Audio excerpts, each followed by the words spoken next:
How to make blue cheese stuffed hamburgers. Let's get into it. In a medium to large size bowl, add 2 pounds of ground beef. To this, you want to add a teaspoon of each salt, pepper, and seasonings of choice.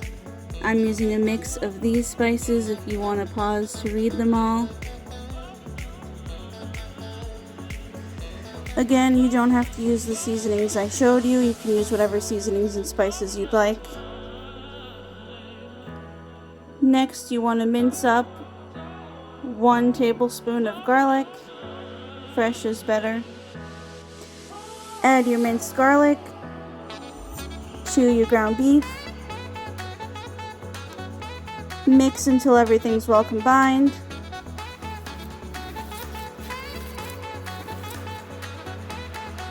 Form your beef into 6 to 8 patties, depending how big you want them. For now, realistically, just form them into big meatballs because we're going to be stuffing them, so you don't want to bother making them full patties right now. Also, keep in mind your patties will probably shrink depending on what kind of ground beef you bought. So make sure they're not like massive, but don't make sure they're not too small either. I ended up doing about 5. We'll see if I'm gonna end up breaking these up further, but it is what it is. Next, you want a block of blue cheese, about 8 ounces. We're gonna cut them about 1/4 to a 1/2 inch thick. You don't have to break out the measuring cup. Just maybe about this big is fine. In wedges, this way.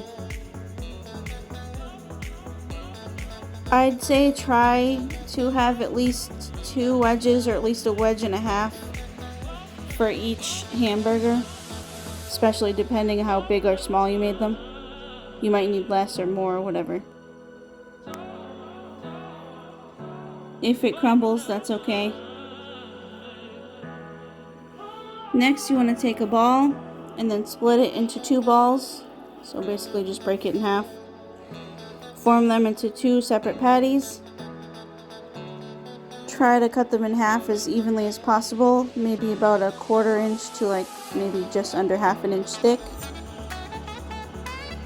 Now take a slice of your blue cheese, put it in the center of your burger. And this is why I said take about 1.5 pieces, because I don't want to leave too much empty space with no cheese, so I took a chunk of another piece and put it on the side there. Take your other half, put it on top, pinch the edges together so everything the cheese is fully encased and not leaking out anywhere. Don't forget to flatten out your burger just a little bit. Again, you don't want it too thick because it'll take forever to cook.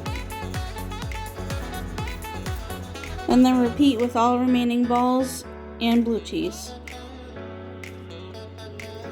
Cook your burgers on an inside or outside grill or griddle, whatever you got.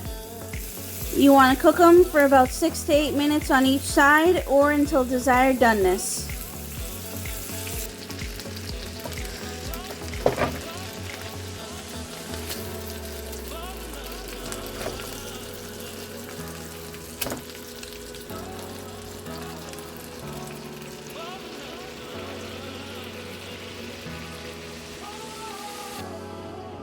Again, don't forget to check your burger for desired doneness. Toast your bun if you so desire. And when you're ready, top your burgers with whatever you'd like. Onions, tomato, lettuce, ketchup, mayo, mustard, whatever. And serve it with your choice of side. I'm serving mine with a classic, you've seen this a lot in my videos, Italian bread salad, minus the bread this time because we're having bread with our burger. Check out that video if you haven't already, it's very good. And when you're ready, serve and enjoy.